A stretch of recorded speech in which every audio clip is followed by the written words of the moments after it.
오늘부터 5월 임시국회가 시작이 됐는데요. 최근 여야, 윤석열 대통령의 미국 국빈 방문과 쟁점 법안들을 놓고 대치를 이어왔습니다. 현장에 나가 있는 취재기자 연결해서 오늘 상황 들어보죠. 이다연 기자.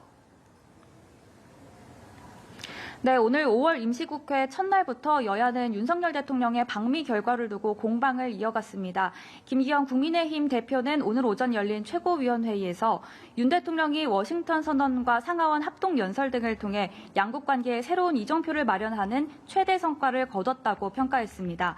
반면 더불어민주당 박용진 의원은 SBS 라디오에서 정부가 북핵 대응 성과를 부풀리려다 대한민국을 핵 공유 호소인으로 전락시켰다면서 김태효 국가안보실 1차장의 경질을 주장했습니다. 국회에서는 상임위 일정도 시작됐습니다. 국토교통위원회는 소위를 열고 전세사기 특별법 제정안에 대해 심사할 예정인데요. 전세사기 피해주택의 경매시 피해 임차인에게 우선 매수권을 부여하는 정부 여당안에 대해서는 여야가 이견이 없는 상황입니다. 그러나 야당이 주장하는 공공기관의 보증금 반환 채권 매입에 대해 여당이 부정적이어서 심사가 순탄치 않을 것으로 보입니다. 이와 함께 여야는 쟁점 법안과 관련해서도 신경전을 이어갔습니다. 국민의힘 박대출 정책위 의장은 방송법 개정안이 국회를 통과하면 대통령은 거부권을 행사해야 마땅할 것이라고 말했습니다.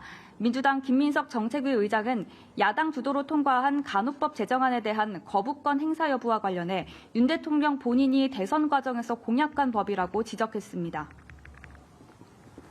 네, 국민의힘에서는 최근 실언 논란을 일으킨 의원들의 징계 여부를 논의하기 위해서 오늘 자체 윤리위원회를 열었다고요?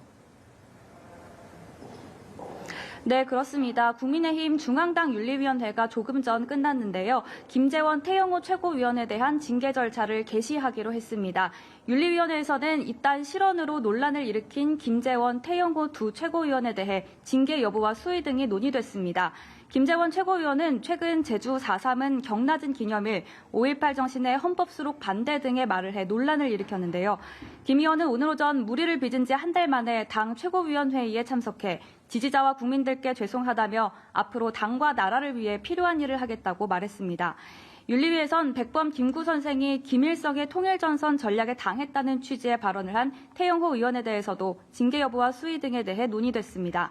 황정근 윤리위원장은 징계를 개시하기로 한 윤리 결정은 국민의힘이 국민의 지지와 신뢰를 받기 위한 자체 노력의 일환이라고 설명했습니다. 지금까지 국회에서 전해드렸습니다.